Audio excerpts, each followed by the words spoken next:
Pour cette deuxième partie sur la santé, nous allons parler d'un autre pilier. Donc, comme on l'a vu dans l'alimentation, Homo sapiens est un animal actif, donc on va parler d'activité physique, indispensable hein, à notre santé. Donc, aujourd'hui, on va dire, dans notre monde, tout est fait hein, pour nous permettre de nous économiser sur le plan physique. Hein. Donc chez nous, on dispose de tout un tas d'accessoires et autres objets pour nous dispenser des corvées. Lave-vaisselle, machine à laver, micro-ondes, sèche-linge, ça, personne ne va s'en plaindre. Hein. Dehors, on va trouver des escalators, des ascenseurs, voitures tramway, bus, trottinettes électriques, bref. On a tout ce qu'il faut pour nous éviter de marcher, de nous dépenser physiquement. Une autre arrivée voilà, qui est venue bouleverser nos vies et nos métiers, ben, c'est l'informatique. Donc, belle avancée, hein, extraordinaire, on est tous contents, sauf que notre corps, lui, fait un peu la gueule. Hein. Ah, pour notre corps, ça, c'est pas terrible. Hein. Voilà. Alors, ce que vous devez comprendre avant toute chose, c'est que notre esprit, oui, lui, il a des capacités d'adaptation face aux changements qui sont extrêmement rapides, mais c'est pas le cas de notre corps. Hein. Donc, pour notre esprit, si vous voulez, passer de la savane à la ville, oui, il va prendre un choc, mais après quelques mois, il va s'adapter. D'accord. Notre corps, lui, il est passé de la savane à la ville, sauf que notre corps, lui, il est resté dans la savane. Ouais. Donc ça veut dire quoi? Ça veut dire que dans ses besoins, son fonctionnement, ses mécanismes, voilà, il n'a pas vraiment changé. Hein. Un exemple comme ça d'un vieux mécanisme de survie qu'on a conservé, parce qu'il y en a plein, hein, est-ce que vous savez pourquoi on stocke des graisses? Donc on stocke des graisses en fait à cause des pénuries alimentaires. Alors jadis, Homo sapiens, il ne mangeait pas tous les jours, encore moins 3 fois par jour.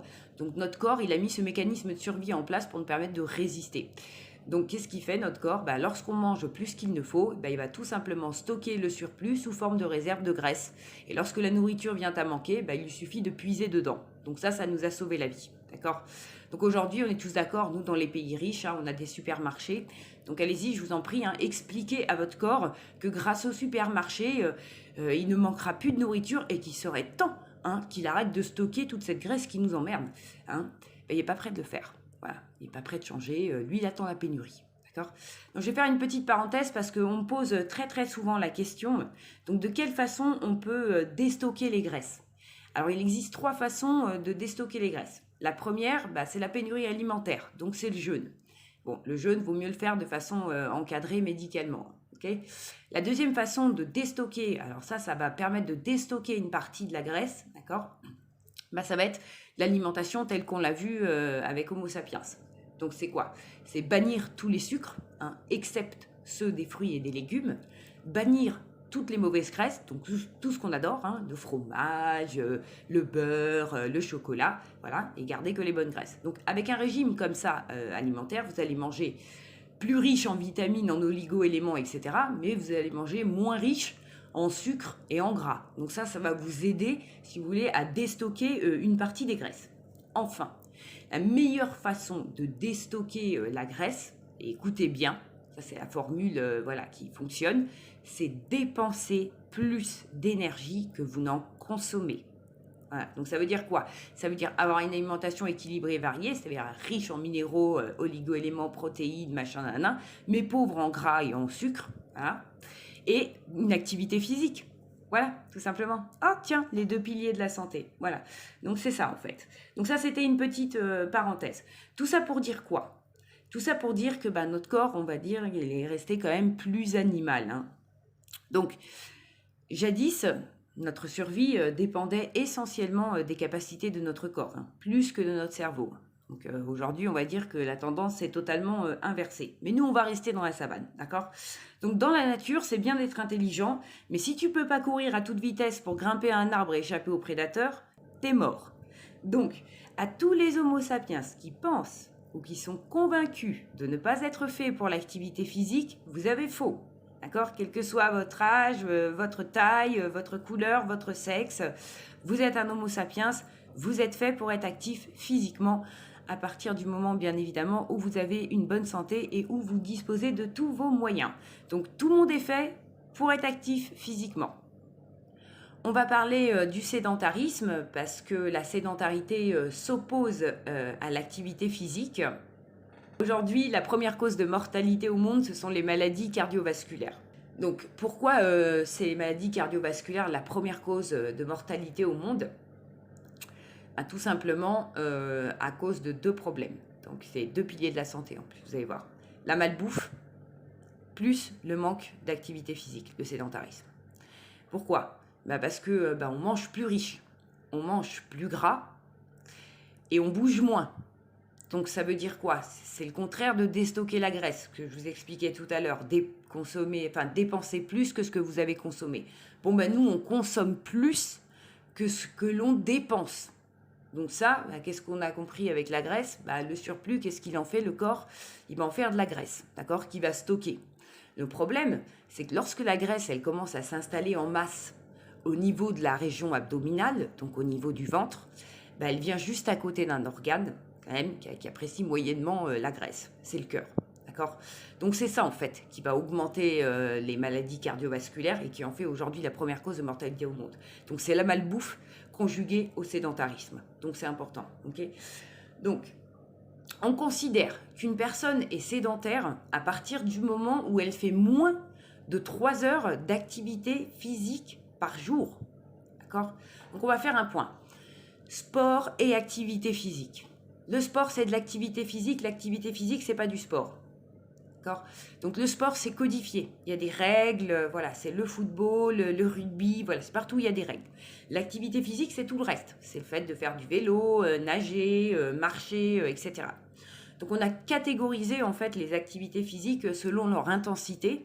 Donc élevée, moyenne, faible. Donc intensité élevée, on va avoir faire de la corde à sauter, courir, voilà, des intensités assez élevées comme ça, voilà, courir, voilà, bon, bref. Dans les intensités moyennes, alors moyenne, on va retrouver par exemple le jardinage, la marche soutenue. On va retrouver le fait de nager, de faire du vélo, le ménage, voilà. Ça, c'est des activités moyennes, enfin dire modérées.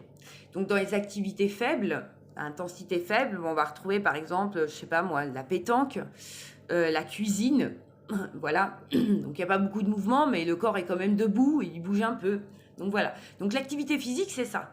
L'activité physique, c'est le corps en mouvement. Et selon ce que vous faites, ça va être plus ou moins intense. Donc, voilà. On va imaginer la journée d'un sédentaire. Donc, on va dire que déjà, il a passé toute la nuit allongé. Donc, il se lève, il prend son café, il se douche, il claque la porte de chez lui. Pour descendre, il prend l'ascenseur. Ensuite, il va parcourir 12 mètres voilà, qui le séparent de chez lui à sa station de bus. Arrivé dans le bus, il s'assied. Puis, il parcourt à nouveau les 10 mètres qui le séparent de son bureau. Ah bien, à son bureau, il reste assis 4 heures. Ok, bouge pas. Il se lève le midi pour aller chercher un sandwich. Ça lui prend 10 minutes. Voilà, puis il retourne s'asseoir.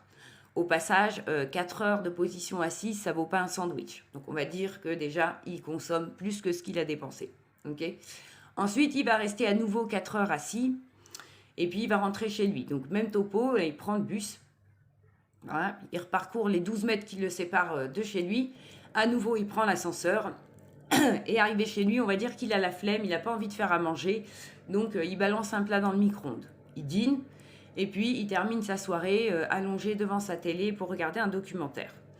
Donc, à la fin, si on fait le calcul, voilà, à peu près, hein, on va dire qu'il a bougé en tout et pour tout, allez, 35 à 40 minutes si je compte l'aller-retour à la boulangerie, les allées au bus, voilà. Et puis peut-être le fait de se doucher, etc. Mais voilà, il a fait moins de 3 heures, on est clair. Hein, il a fait moins de 3 heures d'activité physique dans la journée.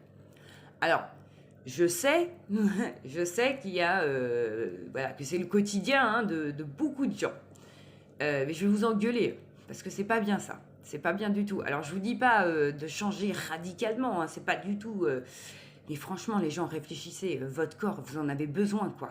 Enfin, votre enveloppe corporelle, il faut la choyer, quoi, parce que, voilà, vous allez la traîner toute votre vie, donc prenez-en soin. Enfin, vous savez, le corps, il a des besoins, quoi. C'est comme l'esprit, voilà, il faut qu'il travaille, le corps. Ben, ça, c'est vital pour lui.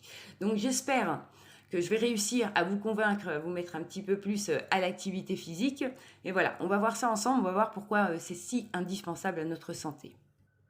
Est-ce que vous avez déjà vu le retour d'un astronaute après un long voyage dans l'espace, le retour sur Terre, quoi? Bah, l'astronaute, quand il revient sur Terre, il tient pas sur ses jambes. Il peut pas tenir debout, quoi. Pourtant, les astronautes, ils s'entraînent hein, dans l'espace, mais quand il revient sur Terre, après un long voyage, il tient pas sur ses jambes. Donc pourquoi notre astronaute il perd aussi vite de ses capacités? Ben, tout simplement parce que dans l'espace, le corps il est porté. D'accord. Donc nos os, ils ont besoin de contact avec le sol pour être renforcés. Nos muscles, ils ont besoin de porter et non pas d'être portés pour se renforcer. D'accord. Donc dans l'espace, le corps il est porté et donc à cause de ça, ben, nos astronautes, lorsqu'ils reviennent sur Terre, ben, ils arrivent avec une perte osseuse, une fonte musculaire et puis aussi une perte de la proprioception. D'accord. Donc, que ce soit un astronaute ou une personne alitée, c'est exactement la même chose. Hein. D'accord. Donc, lorsque vous êtes alité, par exemple, je pense suite à une lourde chirurgie, on va dire, vous avez pris 3 semaines, un mois d'alitement, voilà, vous êtes rétabli, il vous faut un kiné. Il vous faut un kiné pour vous rééduquer, pour vous réapprendre à marcher, voilà, pour remettre vos muscles au travail et puis aussi vos schémas proprioceptifs. Donc, la proprioception, qu'est-ce que c'est? La proprioception, en fait, c'est tout ce qui va gérer l'équilibre et la coordination de mouvements dans le corps. Donc, c'est un peu notre 6e sens. Hein. Normalement, l'équilibre, c'est géré par l'oreille et les yeux, mais il y a aussi la proprioception qui gère l'équilibre. Par exemple, c'est ce qui permet aux aveugles de se déplacer sans voir. Voilà, ils s'appuient sur le système proprioceptif du corps. Donc, la proprioception, c'est ça. Imaginez simplement un enfant qui apprend à marcher et voyez toute la difficulté hein, qu'on a à tenir debout en équilibre sur ses 2 jambes tout en coordonnant les mouvements pour la marche. Voilà, bah, c'est ça la proprioception. La proprioception, ça s'apprend et ça s'entraîne. Donc si vous ne perdez pas la fonction marche, c'est parce que vous l'utilisez fréquemment. Mais après 3 semaines d'alitement ou 2 mois dans l'espace, bah, on perd la fonction marche. Donc on perd très vite. Hein, on perd très très vite. Ça va très vite. Comme je vous le disais tout à l'heure, corps et esprit, il y a des points sur lesquels ils se ressemblent et il y a des besoins qu'ils ont en commun, notamment l'entraînement. Moi, quand j'étais gamine, j'accompagnais souvent ma maman qui allait coiffer les personnes âgées dans les maisons de retraite. Et donc, j'en voyais certaines arriver, fraîchement arrivées. Donc, j'ai pu suivre un petit peu leur vie. Et surtout, la dégradation de leur esprit et de leur corps. Voilà. Alors, qu'est-ce qui se passe? Bah, quand elles sont chez elles, avant d'entrer en maison de retraite, bah, elles sont obligées, si vous voulez, de travailler un petit peu la tête et puis le corps. Voilà. Pour conserver son autonomie, bah, son indépendance, bah, va falloir faire les trucs soi-même. Donc, bah, le cerveau, il est obligé de planifier, d'honorer ses rendez-vous, de penser au papier, etc. Et tout. Puis le corps, bah, il est obligé de bouger. Hein, j'imagine qu'elles devaient sortir un peu faire leurs courses, qu'elles faisaient un peu de ménage, qu'elles pendaient le linge, etc. Arrivées en maison de retraite, elles n'ont plus besoin de faire tout ça. Donc elles sont totalement assistées. Et donc comme je vous le disais, bah, c'est un peu comme le fait d'être dans l'espace ou allongé, quoi. Aussi bien pour la tête que pour le corps. Voilà. Il n'y a pas de sollicitation, donc il y a perte. D'accord. Perte des capacités, perte de l'autonomie. Moi, j'ai un de mes amis qui a 91 ans. Hein. Écoutez bien, 91 ans, tous les jours. Le mec, il fait des mots croisés, quoi. Il écoute les infos tous les jours. Il fait 1 heure de marche. Il fait son jardin tout seul. Hein. Et à 91 ans, même s'il voit plus grand-chose, il monte encore sur son échelle. L'autre fois, j'ai eu peur. Je lui ai proposé de l'assister. Il m'a envoyé bouler. Et je lui ai demandé comme ça, je lui ai dit, mais Alain, comment tu fais pour faire encore tout ça à ton âge, quoi? Enfin, donne-moi ta formule. Et vous savez ce qu'il m'a répondu? Il m'a dit, ben, j'ai jamais cessé de faire ce que j'ai toujours fait. Bah ouais, bah c'est ça en fait. Le seul moyen de conserver ses capacités mentales et physiques, c'est l'entraînement et la rigueur. Ça tient à 2 mots. Voilà. La tête et le corps, ça marche comme ça. D'accord? Donc, nous avons besoin de mouvements constants, hein, aussi bien pour notre esprit que pour notre corps, pour notre survie. D'accord? Parce que sans quoi, on perd vite de nos capacités, donc de notre autonomie. On perd vite, mais on récupère aussi vite. Hein, et ça, c'est le gros avantage. Et à n'importe quel âge, hein, que ce soit pour le corps ou la tête, hein, on travaille et ça repart. Donc, on va retourner dans la savane, hein, et ce, bien avant l'arrivée de la médecine. Et retenez bien ça parce que c'est important, la médecine, ça a changé beaucoup de choses. Donc, dans la nature, d'accord, notre espérance de vie, elle dépassait rarement les 40 ans. Ceux qui dépassaient 40 ans, c'était des gros chanceux. D'accord? Donc ça veut dire quoi? On peut en déduire que dans la nature, 40 ans, c'est vieux. Ok? Donc 40 ans dans notre société, c'est jeune, mais physiologiquement, c'est vieux. D'accord? Donc à partir de 40 ans, eh ben, on commence à s'abîmer. Donc nos structures, nos organes vieillissent et donc s'abîment. Voilà, notre corps est organique, donc bon ben voilà, il s'abîme, c'est comme ça et c'est normal. D'accord? Le problème, c'est que si vous êtes inactif, et ça, peu importe votre âge, hein, vous allez vous abîmer plus vite. Vous allez vieillir plus vite. Ça, vous allez comprendre. Le fait de pratiquer une activité physique régulièrement, bah ça déjà, ça va permettre de ralentir le vieillissement et surtout, ça va vous permettre d'entraîner vos capacités, donc de les conserver. Voilà. Donc si vous êtes âgé, j'imagine qu'on vous a déjà proposé des médicaments contre l'ostéoporose. Hein. Ouais. Non, parce que maintenant, la vieillesse, c'est devenu un business, quoi. Vieillir, c'est devenu une maladie. Écoutez, 60, 70 ans, 80 ans de mouvement, qu'est-ce que vous voulez? Ça use. Ça use, votre corps, il s'abîme, vous avez des douleurs, c'est normal. C'est normal. Hein. Voilà, donc... alors, le fait de vous entraîner physiquement, ça va vous protéger. Je ne vous dis pas que ça va retirer toutes vos douleurs. Hein. Ce qui est abîmé, ça ne se récupère pas. Par contre, le fait de pratiquer une activité physique régulière, ça va renforcer les structures qui sont saines chez vous et ça va venir protéger celles qui sont esquintées. Donc, effectivement, ça va venir dissoudre un peu vos douleurs. Après, il n'y a pas de miracle. Mais en tout cas, si vous faites une activité physique, vous aurez déjà moins de douleurs. D'accord ? Ensuite, si vous voulez renforcer vos os, bah, ce n'est pas des pilules qu'il vous faut. C'est des chocs électriques au sol, c'est du mouvement, c'est de l'activité physique. Là, voilà votre ordonnance. Bon, donc, vieillir, avoir mal, c'est normal. Et à partir de 40 ans, eh ben, nous commençons à être vieux. Et donc, il faut protéger plus, hein, encore plus notre corps. D'accord ? Maintenant, je vais vous expliquer pourquoi l'activité physique est juste indispensable à notre corps. Et zoom à l'intérieur de notre corps. C'est parti. En l'absence de mouvement, notre corps se fait ronger de l'intérieur. Voilà. Et c'est ça, c'est vraiment ça. Donc, on va commencer par nos os. D'accord ? Donc, en l'absence de mouvement, de choc électrique. Donc, qu'est-ce que c'est les chocs électriques? Les chocs électriques, c'est la marche et la course à pied. Voilà, c'est les sauts. Voilà, choc électrique. Donc, en absence de choc électrique, nous avons des cellules qui sont dévoreuses d'os, qui se mettent au travail et qu'on appelle les ostéoclastes. Donc, elles se mettent sur vos os et elles rongent vos os. Bah ouais, il n'y a pas de mouvement, donc vous êtes mort. Donc, on peut vous dévorer. Enfin, vous ne bougez pas, donc vous vous faites dévorer. Donc, c'est ça. Donc, les ostéoclastes, elles se mettent au travail, dévorent vos os, donc vous l'avez compris, vont user vos os prématurément. A contrario, dès qu'il y a du mouvement, d'accord ? Ah, là, votre corps, il se réveille. Ah, putain, il est vivant.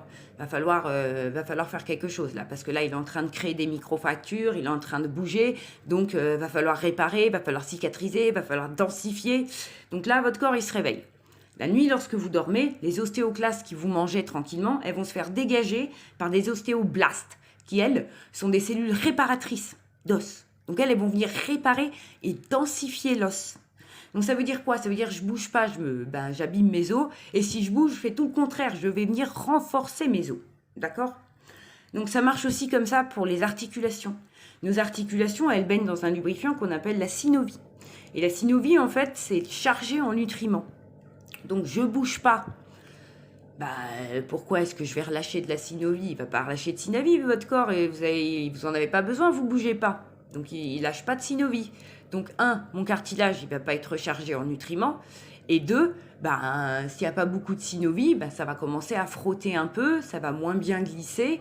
Voilà, donc ça va verrouiller un petit peu l'articulation, ça va être plus sec. Voilà.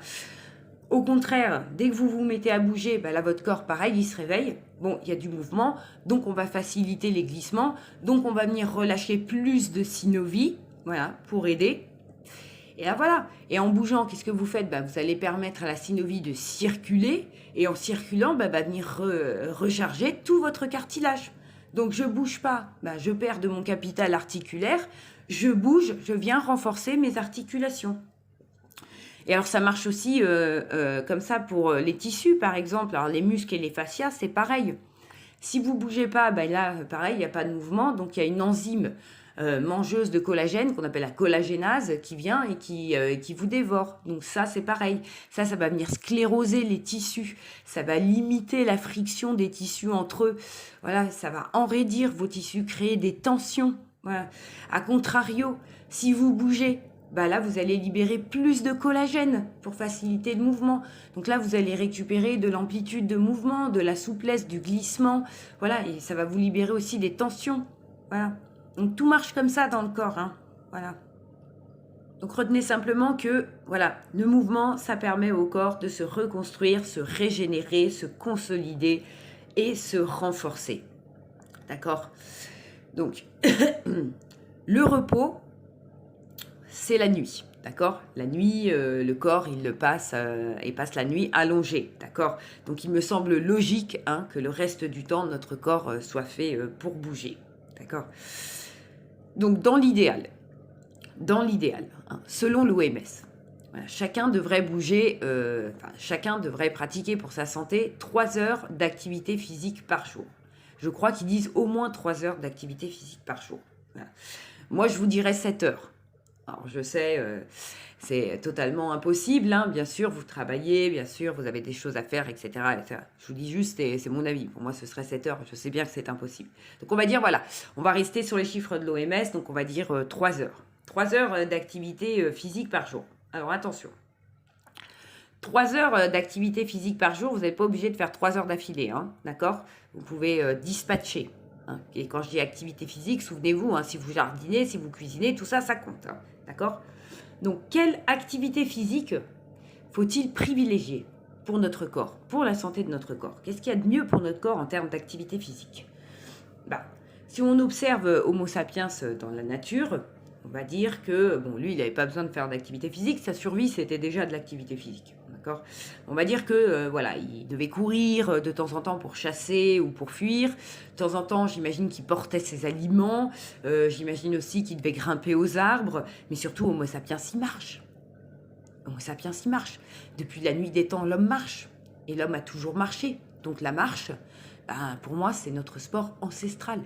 C'est la meilleure activité physique qu'on puisse offrir à notre corps. Donc, pourquoi la marche ? Pourquoi la marche ? Parce que d'abord, la marche, ça va venir créer des chocs électriques au sol. Et ça, on l'a compris, ça va renforcer nos os. D'accord ? Ensuite, parce que la marche, ça va permettre d'augmenter la lubrification, donc la production de synovie au niveau de nos articulations. Donc, quelles sont les articulations qui sont sollicitées pendant la marche ? On a les chevilles, on a les genoux, puis on a aussi les hanches. Et si vous balancez les bras, vous allez aussi solliciter vos épaules, par exemple. Donc ça va permettre donc de renforcer aussi nos articulations. D'accord ?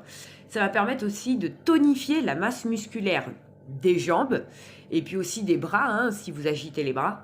Bon, alors attention, vous n'allez pas devenir des culturistes. Je dis bien tonifier la masse musculaire. Donc ça va redonner du tonus à vos muscles.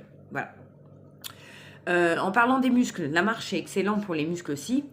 Alors, petite parenthèse pour toutes les personnes qui souffrent régulièrement de lombalgie.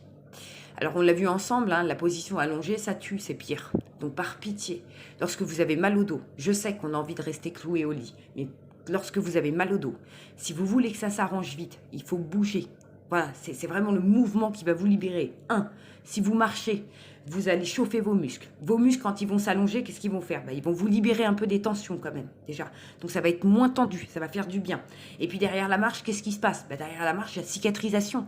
Donc la nuit, lorsque vous allez dormir, votre corps, il va lancer un processus de cicatrisation. Et ça va accélérer votre guérison. D'accord ? Donc, c'est pas parce que vous allez marcher 2 heures tous les jours pendant 5 jours que ça va être miraculeux, bim bam boum, il n'y a plus rien. Non, ça va prendre une semaine et demie. Mais vous allez voir, marchez tous les jours. Voilà, en cas de lombalgie, vous allez voir, ça va accélérer votre guérison. Donc, marcher, c'est aussi bon pour allonger les muscles et chauffer l'ensemble du corps. Donc, ça nous libère aussi des tensions. Enfin, marcher, c'est bon pour la circulation sanguine et de la lymphe. Circulation. C'est-à-dire que ça doit bouger. Donc, il faut aider le sang et la lymphe à circuler. Voilà. Donc, quand vous marchez, vous aidez la lymphe et le sang à mieux circuler. Ça va aussi faciliter, par exemple, la digestion.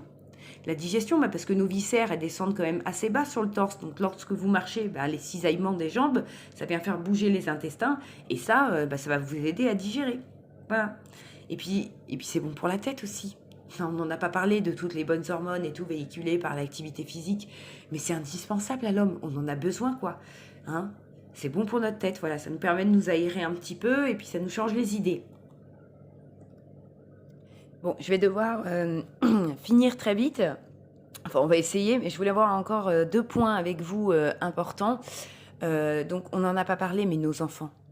Hein, nos enfants, encore plus que nous, ils ont besoin d'activité physique. Hein. Un enfant, vraiment, ça doit beaucoup, beaucoup, beaucoup bouger. Il faut que ça court, il faut que ça saute. Donc, quand j'entends parler d'hyperactivité chez les enfants, bah, je suis étonnée sans l'être. Voilà, pour moi, c'est pas. Je dis bien pour moi, c'est pas une maladie. Hein. Voilà. Alors, si vos enfants ils restent longtemps assis à l'école, qu'après ils arrivent à la maison, qu'ils restent assis devant les écrans, qu'ils jouent sur les tablettes, etc., et qu'en plus vous leur donnez une alimentation riche en sucre, donc le sucre, ben, vous le savez peut-être pas, mais c'est beaucoup d'énergie. Le sucre, ça donne de l'énergie, quoi. Donc là, faut pas s'étonner que ça fasse une bombe à retardement, quoi. Donc si votre enfant il est hyperactif, bah, déjà donnez-lui moins de sucre. D'accord, dans son alimentation, favorisez les fruits, donnez-lui moins de sucre. Bon, il ne va pas être très content, mais bon, c'est pas grave, essayez. Donnez-lui moins de sucre déjà, puis faites-le courir. Voilà, vous allez voir qu'après 3 heures de course dehors, votre gamin, normalement, il va être crevé, quoi. Voilà, donc c'est indispensable à nos enfants, encore plus qu'à nous, hein, de faire de l'activité physique. Nos ados, c'est pareil. Alors nos ados, je les vois avec la nuque complètement penchée en avant devant leur téléphone portable et là, je me dis catastrophe, quoi. Enfin, voilà, leurs os, ils sont encore en pleine croissance. Donc, voilà, adopter des attitudes posturales comme ça à leur âge, c'est pas génial, quoi. Hein, à 30, 40 ans, ils sont tous voûtés avec des névralgies cervico-brachiales et des hernies, quoi. Enfin, voilà, c'est pas génial. Puis les réseaux sociaux, c'est dangereux pour nos ados parce que ça permet, si vous voulez, au cerveau de libérer beaucoup de dopamine. Donc, c'est un peu comme le sucre. Donc, ça les accroche, ça les rend accros. Donc voilà, c'est pas génial. Donc c'est bien qu'ils décrochent un peu et qu'ils fassent de l'activité physique. Ça aussi, ça libère de la dopamine. Voilà. Et puis ça leur fait du bien. Donc on va parler d'énergie parce que très souvent, voilà, lorsque je parle d'activité physique, on me dit ah oui c'est très bien, mais toi tu as de l'énergie, tu fais du sport. Moi j'en ai pas. Effectivement, si vous sollicitez pas votre énergie, vous risquez pas d'en avoir. Donc comment on fait pour avoir plus d'énergie, hein? Eh bien tout simplement, on va venir fabriquer ça. Donc comment on fait? On va imaginer qu'on a tous une batterie, d'accord? Une batterie énergie, et puis on a aussi une réserve. Donc, je vais dire que ma batterie énergie est à 0, donc j'ai fini ma journée de travail, je suis épuisée, j'ai pas du tout envie de faire d'activité physique. Mais là, je vais me forcer. D'accord? Je vais me forcer et je vais sortir et je vais aller marcher 1 heure. D'accord? Donc, qu'est-ce que ça veut dire? Ça veut dire que je vais contraindre, si vous voulez, mon corps à travailler sur sa réserve. Donc, quand on veut fabriquer de l'énergie, il va falloir venir taper dans la réserve de notre corps, c'est-à-dire travailler malgré la fatigue. Donc, attention. On travaille non pas contre la fatigue, mais on travaille avec elle. Donc, il faut rester à l'écoute, il ne faut pas trop en demander non plus. Donc, 1 heure de marche, ça va, c'est correct. D'accord?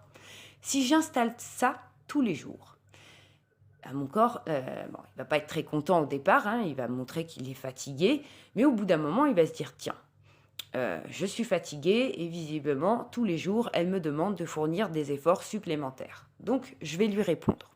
Donc, au bout d'un moment, il va vous répondre, votre corps. Et qu'est-ce qu'il va faire? Il va tout simplement venir augmenter sa résistance à la fatigue. Donc, il va augmenter sa batterie. Voilà, et puis vous rendre plus résistant à la fatigue. Et donc au bout d'un moment, plus vous allez faire d'activité physique, plus votre corps va vous répondre, plus vous allez pouvoir faire de l'activité physique et plus votre corps va vous réclamer de l'activité physique. Donc voilà, donc c'est comme ça qu'on construit de la batterie. Donc il faut venir gratter un peu sur notre réserve tous les jours. Il faut contraindre le corps à fournir des efforts malgré le fait qu'il n'ait pas envie de le faire. Voilà, et vous allez voir qu'au bout d'un moment, il va finir par vous en réclamer. Voilà. Écoutez, donc pour faire un point, hein, l'activité physique c'est indispensable à la santé de notre corps, hein, de notre esprit aussi. Et voilà, notre corps il en a besoin pour se renforcer, se régénérer, se densifier, ça vous l'avez compris. Donc je sais que c'est très difficile hein, de faire 3 heures d'activité physique au cours de la journée, mais c'est pas impossible. c'est pas impossible. Par exemple, je sais pas si vous êtes à 20 minutes de votre travail, en voiture, bah, essayez d'y aller à pied. Ça doit faire 1 heure et quart de marche. Voilà, vous pouvez y aller à pied. Le midi, quand vous avez fini de déjeuner, s'il vous reste un peu de temps, marchez. Quand vous allez voir une copine, un copain, allez-y en marchant. Si vous avez juste une course à faire, faites-le en marchant aussi.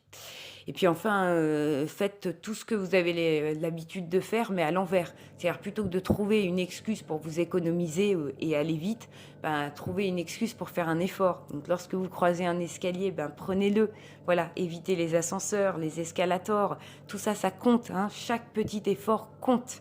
Voilà, le soir, bah, vous pouvez aussi, par exemple, vous faire une promenade digestive au lieu de regarder la télé. Vous pouvez emmener les enfants aussi, voilà, comme ça tout le monde décroche des écrans et ça fait du bien à tout le monde. Voilà, donc c'est pas impossible de faire 3 heures d'activité physique par jour. Voilà.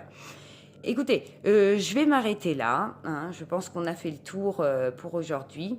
Je vous souhaite à tous une bonne journée et puis bah, entraînez-vous bien quand même, hein. Faites de l'activité et surtout marchez.